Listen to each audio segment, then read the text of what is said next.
industry in dire straits. My plant and many other plants were shut down for more than a month. We did not know if our company was going to survive, but we did it. We came through 100%. We proved them wrong. We proved the media wrong. We proved those naysayers wrong, and we are here to survive. We have more than 1 million workers that did not lose their jobs, and they are still working today. Ford and Chrysler are all investing in our plants and in our communities. They are adding tens and thousands of good-paying, middle-class jobs across the United States. Thank you, President Barack Obama, for having the courage to stand up against those who wanted to liquidate our companies. Thank you, President Obama, for having the courage to stand up for the American worker and the American auto companies. Thank you to the Michigan delegation for supporting our president on his job creation policies to bring more work into the United States. Now it's time for us as labor and our communities to stand with for all working families. The American auto industry is back thanks to our President, Barack Obama. We need you, President, to continue to fight for American workers. Mr. President, welcome to Detroit! And it is now my honor to introduce our great President, Barack Obama!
Thank you.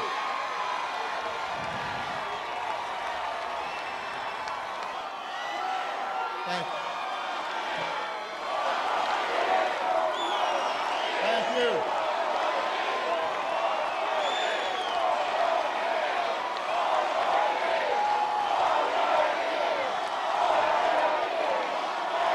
Thank you.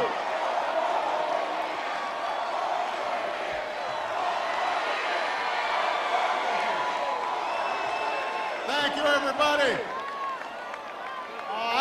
I can tell Ghana got you fired up. Thank you, Ghana, for that introduction. Thank you all for having me.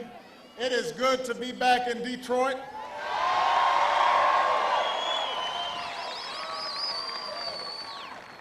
I'm glad I was able to bring a friend, a proud daughter of the Teamsters, your Secretary of Labor, Hilda Solis, in the house. We're thrilled to be joined by so many other friends. I want to acknowledge, first of all, two of the finest senators in the country, Carl Levin and Debbie Stabenow, in the House.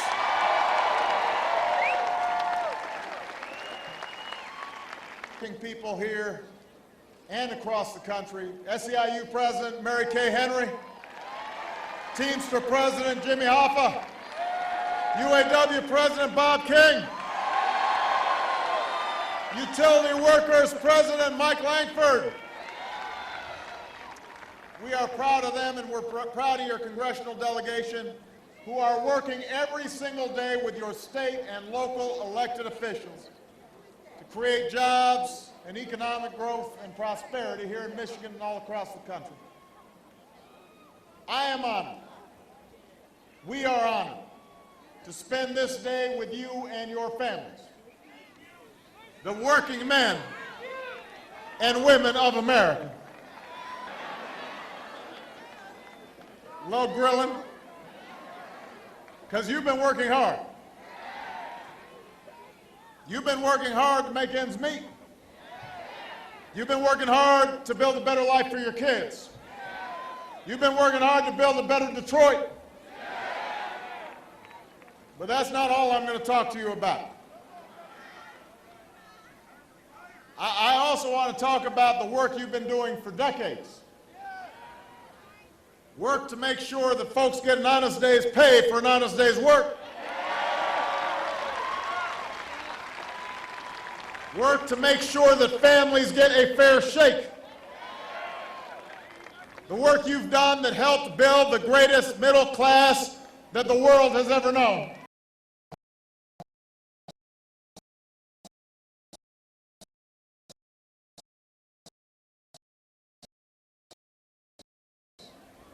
Of an American middle class. You just have to look for the union labor. That's the bedrock this country is built on. Hard work, responsibility, sacrifice, looking out for one another, giving everybody a shot, everybody a chance to share in America's prosperity, from the factory floor to the boardroom. That's what unions are all, and that's something that's worth keeping in mind today. We've come through a difficult decade in which those values were all too often given short shrift. We've gone through a decade where wealth was valued over work and greed was valued over responsibility. And the decks were too often stacked against ordinary folks in favor of the special interests. And everywhere I went while I was running for this office, I met folks who felt their economic security slipping away. Men and women who were fighting harder and harder just to stay afloat. And that was even before the economic crisis hit. And that just made things even harder.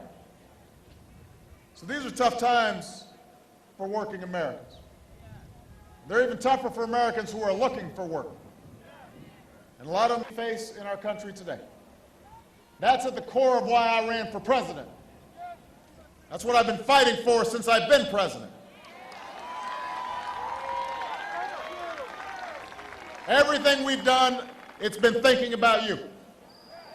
We said working folks deserved a break, so within 1 month of me taking office, we signed into law the biggest middle-class tax cut in history, putting more money into your pockets.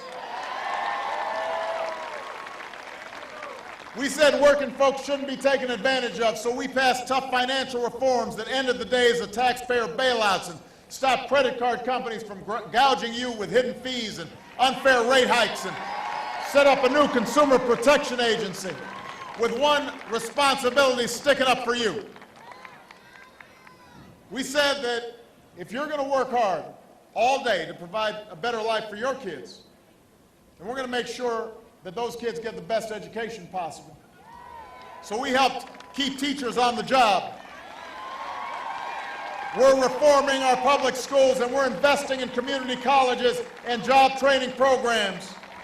And we ended wasteful giveaways that went to the big banks and used the savings to make college more affordable for millions of your kids.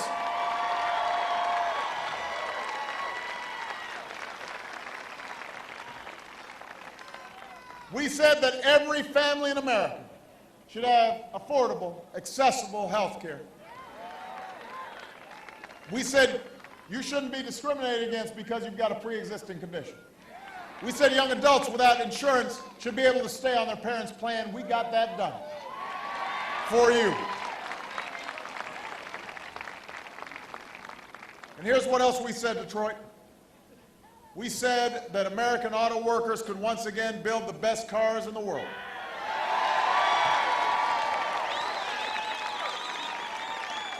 So we stood by the auto industry, and we made some tough choices that were necessary to make it succeed. And now the big three are